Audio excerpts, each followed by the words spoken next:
Okay, so the agenda today is that we're going to be learning about the sleep cycle, the importance of sleep, and we'll also be discussing the prevalence of some sleep problems, as well as some techniques to reset the cycle. So we're going to talk a little bit about how much sleep a person actually needs each night. Generally speaking, there's no amount of sleep that fits everyone, and we all hear that the normal adult needs 6 to 8 hours of sleep per night.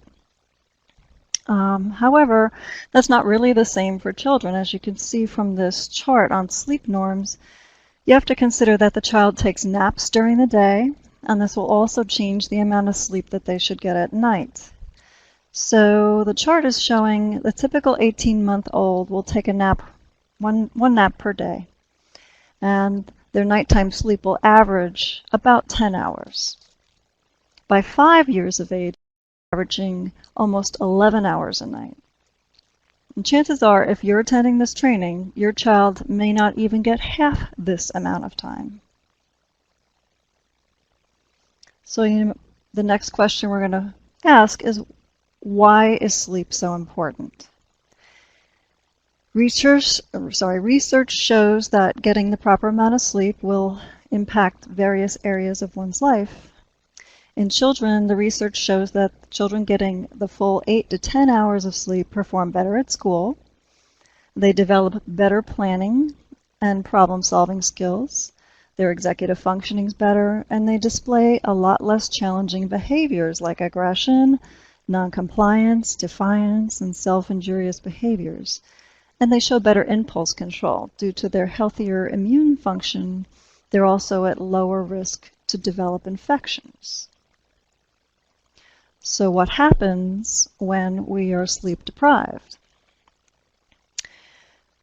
Well, if children don't get enough night's sleep, then usually they become very sleepy during the day, and they'll have some trouble concentrating. They'll generally feel irritable, which will definitely affect their performance at school, and also problems in attending and concentrating. Sleep deprivation will also impair their reasoning and problem-solving skills. But more important are the long-term effects that occur from ongoing sleep deprivation, and that's like heart disease, blood pressure, problems, strokes, diabetes. And research has shown that it is also a contributing factor to depression and weight gain and memory loss. This understanding is important because many people who have sleep problems make these problems worse by the things that they do to make up for lost sleep. For example, sometimes people take a daytime nap, or they go to bed too early, or they sleep in following a poor night's sleep in order to avoid or in order to recover that lost sleep, like it's a bank, like you could put a deposit in and you would get an equal account. But that's not how it really works. Although these habits seem like they are logical, sensible ways to deal with it, they may also actually serve to continue the sleeping problems. The habits are usually the opposite of what needs to be done to really improve sleep. Now, extended periods of sleep loss, of course, have some bad effects as well.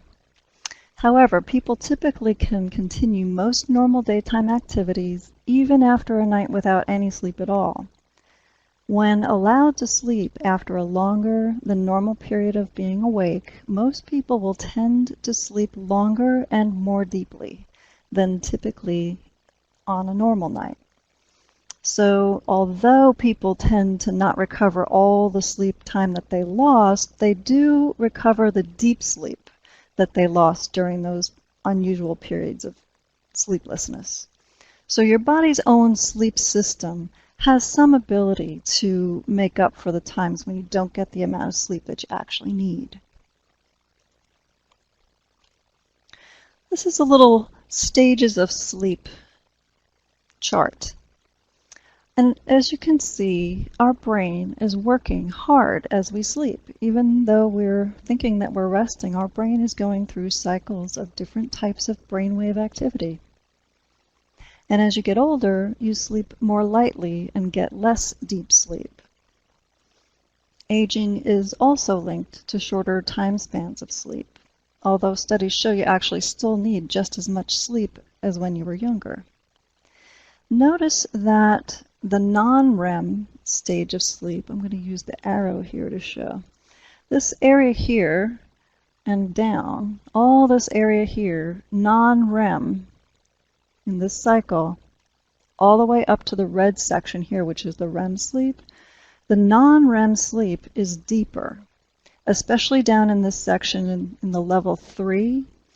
It is much deeper than the other levels, and it's really hard to wake up from that level. You'll feel groggy if you wake up from that level. The REM area up in this section, the red, those are your rapid eye movement times. And the little light blue stars here are temporary awakenings that happen sometimes right after you're dreaming. You might wake up just slightly, and then you drift back down into the sleep and down into the cycle again. And so that's how the stages of sleep typically work. Now you may see kids getting out of their beds at this time and seeking you out during those little moments of awakening. And we're going to talk about how to deal with that if that's what's happening, and hopefully to eliminate some of that kind of behavior. Again, we're looking at the way the sleep cycle works. We all have an internal clock that affects our behavior and our bodily functions. And there are 3 phases of non-REM sleep. Each stage of these phases can last between 5 and 15 minutes. And you'll go through all 3 phases before reaching that lovely, lovely REM sleep where you're dreaming.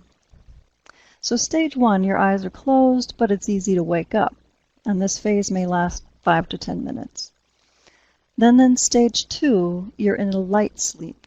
Your heart rate slows and your body temperature actually drops, and your body's getting ready for the deep sleep. In stage 3, this is where we're seeing deep sleep, really hard to rouse at this point, and if someone did wake you up, you'd feel disoriented for a few minutes. During these deep sleep stages of non-REM sleep, the body actually is repairing itself and regrowing tissue, building bone and muscle, and strengthening the immune system.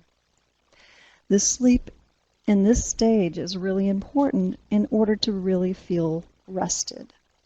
Now, people who dream a lot, I hear that a lot. They wake up and they say, I don't feel like I slept at all. I know I did because I was dreaming like crazy all night. The thing is, they've been working all night. During that last stage of sleep, when the REM sleep is happening, which can last up to 90 minutes, or actually it's usually about 90 minutes after you fall asleep is when you first hit that first REM state. It may last 10 minutes, it may last an hour, depending on what level of sleep you're at and how long you've been sleeping. You can see the REM stages actually, using my little arrow again, which is not working. The REM stages can last a lot longer as you're getting closer to waking up. And during this time, your heart rate's going faster, you could have intense dreams, your brain is a lot more active, and the brain waves are pretty similar to the ones that when you're awake. And babies spend 50% of their sleep in this stage, in the REM stage, compared to adults who only spend about 20% in REM sleep. And the interesting thing about REM sleep, rapid eye movement sleep, is it's involved in your memory and consolidating newly learned information. And that may be why babies have more REM, because they need that brain time in order to make sense of all the new information that they have to integrate. Circadian rhythms. This is a chart that's showing the rise and fall of the body temperature in a 24-hour cycle. Not only does our internal clock affect the sleep cycle, but it also affects things like digestion and body temperature. So, for example, if we record a person's body temperature for several days, we'll see a consistent up and down pattern or a rhythm in temperature across each 24-hour day. The temperature will be at its lowest point around 3 or 4 o'clock in the morning. And as the day goes on, it will rise up into the early afternoon, and it hits its peak around 3 or 4 p.m. And then again, the temperature starts to fall back down, and it hits the low point again in the early morning hours. So the main sleep period begins when the body temperature is falling, and later at the end, after the body temperature begins rising again. Some interesting things about our body is that biochemistry also happens in our bodies, and it aligns with the circadian rhythm. So cortisol helps us get out of bed in the morning and function day to day. And in the morning, the cortisol rises until it peaks around 8 o'clock in the morning, and it helps us feel that sort of bright-eyed and bushy-tailed feeling. As the day wears on, it starts to gradually fall off, and it reaches the low levels around 3 or 4 a.m. So then there's some other neurotransmitters that our body creates, 2 of them. One that excites you and keeps you awake, and that's called glutamate, and one that relaxes you, and that's called GABA. So when you fall asleep, your brain glutamate levels should drop and your brain GABA levels should rise. And this makes you feel like you had a great restful night of sleep. Research shows that people who have trouble sleeping, or more specifically are unable to switch their minds off, generally have lower than normal levels of GABA and elevated glutamate levels. And sometimes kids on the spectrum are showing that this is the case with them as well. These people generally make the comment that their minds are always racing and that they're unable to fall asleep, or when they wake up, they're always thinking and unable to get back to sleep. And then melatonin is a very interesting chemical that our body creates, and it is triggered by sunlight.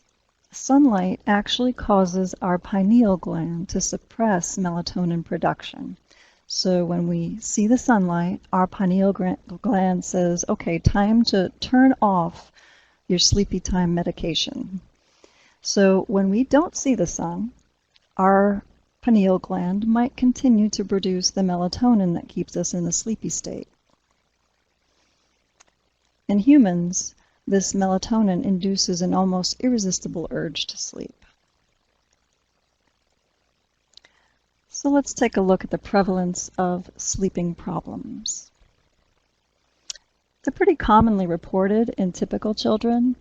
For children in the age range of 0 to 6, as many as 50% may have some sleep problems, and on average about 25% of all children will experience some kind of sleep difficulty at some time. But when you have a developmental disability or an intellectual disability, sleep problems might be found in up to 80% of those children.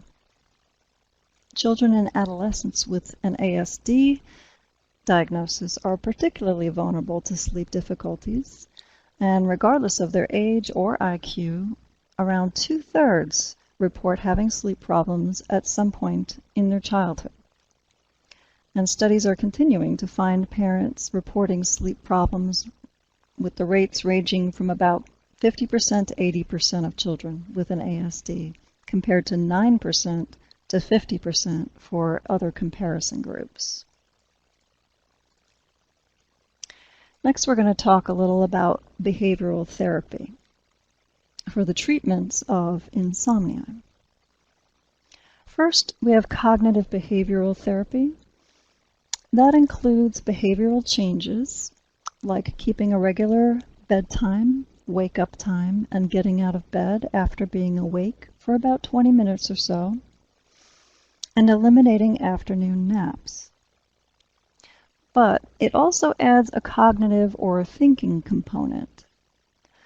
CBT works to challenge different kinds of thoughts that we might have about sleeping, unhealthy beliefs or fears we might have about it, It helps to teach rational, positive thinking, and also kind of assist with some of those racing thoughts that might happen with children, or maybe even dealing with the sensory things that go on and helping to think about those in a way that might be useful and helpful in order to help them get back to sleep. And there's a good lot of research supporting the use of CBT for insomnia. Another behavioral therapy is called stimulus control. And this helps to build an association between the bedroom and sleep. So you want to have your bedroom a place that you associate to comfort, falling asleep, rest. And an example of this is that you would use the stimulus control by just going to bed only when you're really sleepy and getting out of bed only if you've been awake for about 20 minutes or more. Meaning that anytime you're in the bed, you're actually engaged in the behavior of either falling asleep or just waking up. And this will help to break the unhealthy association between the bedroom and being wide awake. Another one that we sometimes see used is called sleep restriction. This technique involves forcing yourself to sleep during only a fixed window of time. So the sleeper sets a bedtime and a wake-up time and sticks to those times closely.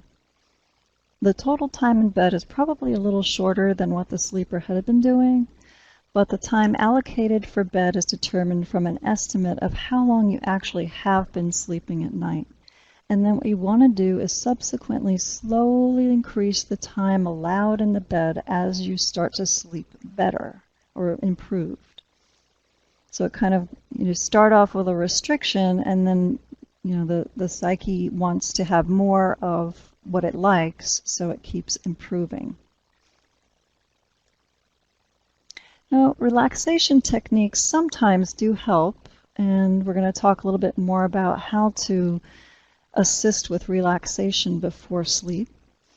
There are different types of techniques for that. One is called relaxation training or progressive muscle relaxation, and this teaches us to systematically tense and relax the muscles in different isolated areas of the body. And it helps to calm the body and also brings on sleep. Now, I've made a little recording of this, so if anybody would like to try it, I've made something you can actually listen to and follow along with and see if it does help you. It's located at this mix on the link here that I've put up. Other relaxation techniques that may help people are breathing exercises, mindfulness, meditation techniques, and guided imagery. And sometimes you can get tapes of these or CDs that will play, and you can listen along and practice with them. And they can work to help you fall asleep. And also, if you wake up in the middle of the night, sometimes they're very helpful to put on and just get yourself back to sleep. In addition to this, there's another type of program that I've actually tried myself, and the particular brand isn't necessarily important. There are these things called binaural beats, and one of the ones that I've used is HemiSync, and basically it involves wearing headphones and listening to music that is used to adjust your brain waves to be more like the delta waves, like those deep sleep waves that you saw on the chart that we showed you. And that sort of induces the sleep-like brain activity, which then, I guess, leads you to the deeper levels of sleep. Doesn't work for everybody, but it does have some interesting research related to that. The next technique that's used is called the sleep hygiene. And there's a variety of different practices we're going to talk about that are necessary to improve nighttime sleep, especially with children who have autism spectrum disorder, sleep hygiene sometimes just isn't enough. It needs to be combined with some more intensive behavioral interventions. So all the things we're talking about here could be used with sleep hygiene. And we'll go more into that. And the last one is called the Ferber method. It is developed by Dr. Richard Ferber, who authored the book Solve Your Child's Sleep Problems. And it basically teaches us adults to ignore whatever disruptive behavior is happening for the present time. Say you put your child down to bed, and about 5 seconds later after you walk out of the room, the child is crying or screaming or asking for you. Well, Dr. Ferber suggests that we ignore that for a set period of time, maybe a minute or two, depending on the age of the child. And then at the end of that time, the parent goes back in and settles the child back into their own bed with minimal interaction, minimal talking, and then leaves again. And gradually, over weeks, you might build up the length of time that you wait before the child is attended to. If they're crying out or they're calling for you or they're screaming or tantruming, you just kind of build up a little bit more time into that wait period. Now, if you can imagine hearing your child screaming and crying and waiting, I know that's not easy to do. So believe me, I know this is not easy. But it often will work the best. So when you see the behavior happening after you're ignoring them, and then you come in and you assist them to get back into bed and soothe them just a little bit and then leave again. Sometimes you might see the behavior actually get worse at first. That's normal. Don't worry. That's what's supposed to happen. It's called an extinction burst, and that's what happens when we start to make a change to what we usually do with our kids. So don't worry if you see what's happening is more of the same behavior. That's what's supposed to happen. But eventually, if you stay the course and you stay consistent with it, typically those behaviors will extinguish or they'll go away. So let's talk about sleep hygiene. This is a pretty important aspect to maintain regular wake and sleep patterns, 7 days a week, even on weekends. It's important to also spend time, a certain appropriate amount of time in bed, not too little, not too much, and it can vary from person to person. If you have a problem with daytime sleepiness, probably need to spend about 8 hours in bed. And if you have difficulty sleeping at night, limit yourself to 7 hours in bed in order to kind of keep that sleep pattern consolidated. And another thing is avoid the napping during the day, because that can disturb the normal pattern of sleep and wakefulness. Avoiding stimulants, caffeine, nicotine, and chocolate.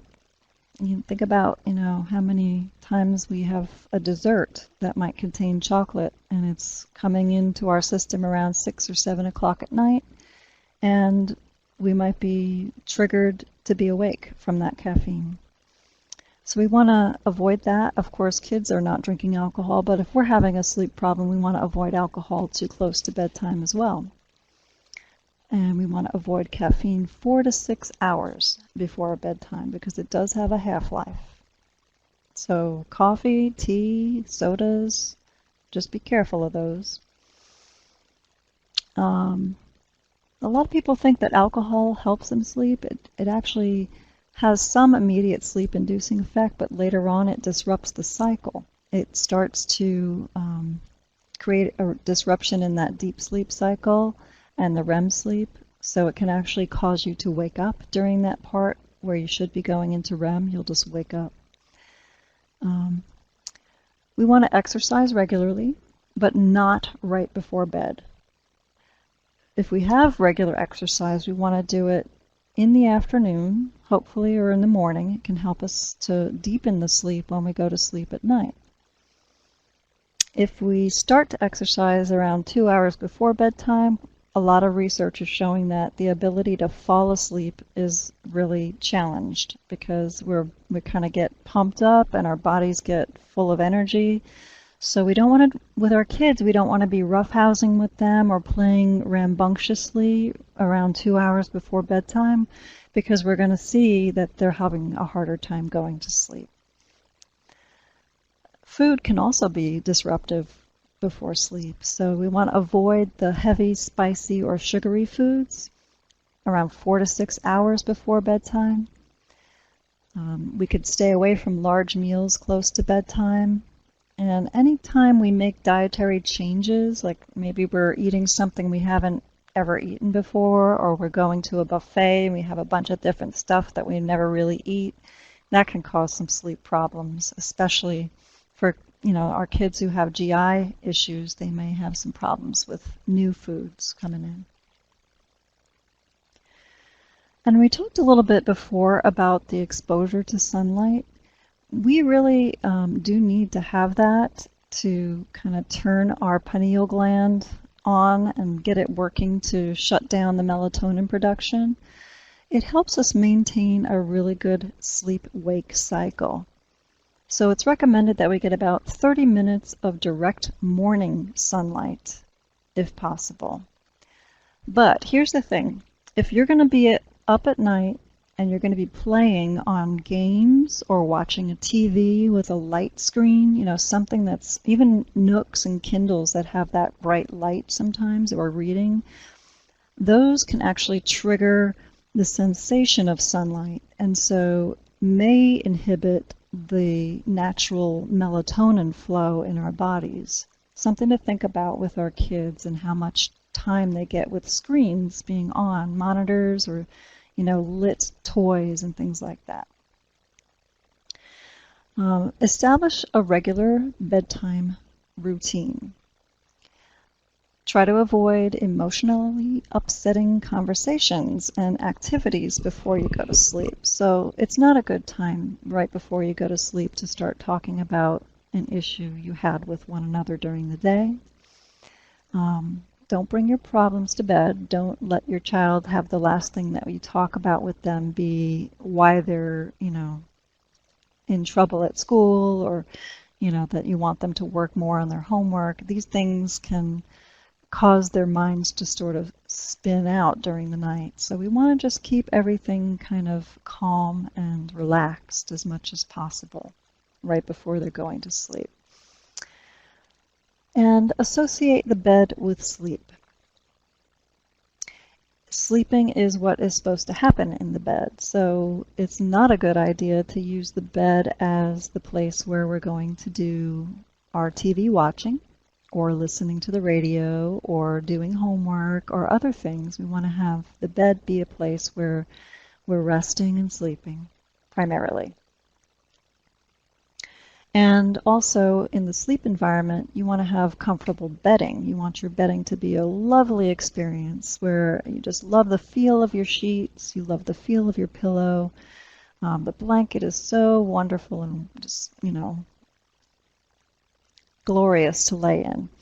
Uncomfortable bedding can prevent good sleep. So if this is a source of your problem, go ahead and make some changes. I've even had kids complain about the busyness of the patterns on their sheets, keeping them awake sometimes. I don't know if that's a problem for you or not, but also find a comfortable temperature for sleeping. And it is recommended that the room be a little cooler if possible, not too cold, but a cooler bedroom is often the most conducive to sleep. If possible, block out the distracting noises.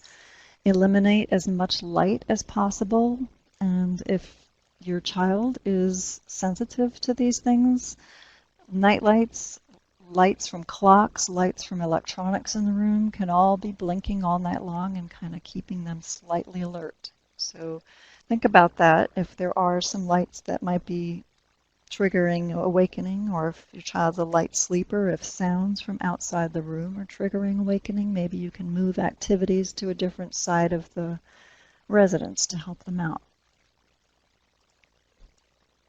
Bedtime routines. Now, it's important to think about children with ASD and how much routine is important to them. Usually routines and structure, something that helps kids feel very comfortable and safe, and also they kind of like to know what's coming next. So if you can establish a good bedtime routine, it'll help them to be more at ease as they're getting ready to, drift off. So that means making sure that the sleep time is regular. That's a really important feature of creating a good sleep behavior. If you don't know what your child's typical sleep time really needs to be, go ahead and start keeping a sleep diary for them. You can then use that to determine how much sleep they usually get, and note when they're not having a good day, maybe they didn't get quite enough sleep, and you can gauge how much sleep actually adds up to a good day for my child. And once you get that number, that many hours, then you need to establish a routine that will take into account all the things that lead up to actually putting the head down on the pillow and closing the eyes. So that means sometimes 30 minutes before the bedtime, you start doing the routine. Sometimes more, because sometimes children want to have stories read, or they want to have a special activity. So, certain music may be being played. So you have to take into account your own child's needs. But usually you want to include the basics of brushing the teeth, dressing for bed, taking a bath, having some kind of winding down activity with you, and just try to keep the order and the timing consistent for each night. Some kids enjoy looking at a schedule to help remind them of each step. For some, it's not actually necessary, but many kids do like to have a little bit of a schedule pictorially for them with some words to help them see where they're at in the routine. And of course, again, schedule should be tailored to meet your family's needs. So you may have some other things attached to it, especially if you have siblings involved in the child's getting ready for bed routine. Now, this is a chart that is created for kids that are going to be working toward a special reward for being able to stay in bed until morning. And it might be useful also to show them their progress. So, as they complete these tasks or complete these segments of their routine, they kind of get a star, or they may get a sticker, and at the end of the week they can earn some special prize or some type of reinforcement for staying in their bed until the morning. And this is called a bedtime pass. This is a cute idea that might be useful for a child who's a little bit older, who might want to get out of bed at night and wander the house or come into your bedroom. This is a pass you could make, cut it out, give it to your child, and let them know that they can present it to you if they wake up at night. And it's important to teach the child that they can only use the pass one time during the night. And once the pass is used, it will be given to you, and you'll return it to them in the morning if they want to use it again. And then, what they'll do is they'll give you the pass, and they can trade it in for something very brief, maybe a quick hug or a drink of water, some little bit of attention, and then they have to go right back to their bed. And we want to teach the child that if the pass is not used all night, then you can trade it in the morning for a present, maybe a sticker or a reward system. And that if they can do that for several nights in a row, or they can do it for an entire week, then maybe they get a special reward for doing that. And that's a way to kind of build up the tolerance for staying in the bed. Even though they may wake up, they're going to stay in their bed a little longer, or maybe not even bother to come out and ask for some attention if they're knowing that they're going to receive some type of reinforcement for staying there.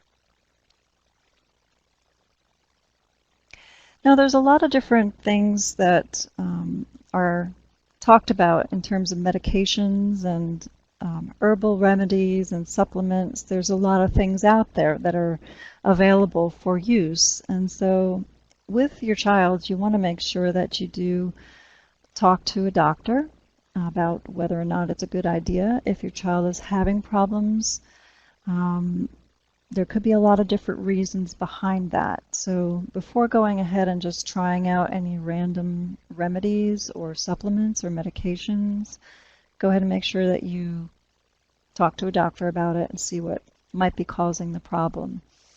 Sometimes sleep problems can happen due to a lot of different issues. One might be breathing difficulties. Some children snore heavily when they're sleeping, and that might be something that could be adjusted with a number of different types of interventions. If they're overweight, sometimes that can be a reason why they're having problems with the snoring. Sometimes they may have sleep apnea. Sometimes asthma or other issues is involved. Adenoids can also be involved in creating that waking pattern. And if you remember the chart that we showed you about the sleep cycles where you went down several levels and then up to the REM sleep, when we're snoring, sometimes we can actually wake ourselves up out of the lower sleep levels, so we really don't get that restful sleep because our snoring is kind of keeping us slightly alert during the entire night, or at least during the times that we're sleeping. So that can actually create a lot of grogginess, even though we may feel like we actually did have our eyes shut and we were sleeping away all night long. We don't really feel rested because we've never really reached that deep sleep level due to the snoring or breathing issues. So it's something to check into. Okay, and we do have some recommended books. Of course, there's more and more coming out every day, so we'll be updating this as we continue on, but there's books out there. There's also some YouTube videos out there. There's a Shushibai website that is all about sleep and singing songs and relaxing before bed. There are these books for children, especially for kids that want to be sleeping in the parents' bed. And some of these are reinforcing for letting the kids know that it's appropriate for them to be sleeping in their own bed. If you don't have success with these books, you might try making your own book for your child and using pictures of them, and that's making a social story about sleep for your own child, so they're kind of the star of the book. That can be interesting as well. And then we have some resources here. Some of these are the resources that we gathered our information from. You can see that there are many articles on sleep disturbances and Asperger's syndrome. And there's a few links involved, so you can go take a look at these sleep study articles. I want to thank everybody for participating, and we're here at CARD. If you have questions or you need to get some more specific information, go ahead and give us a call.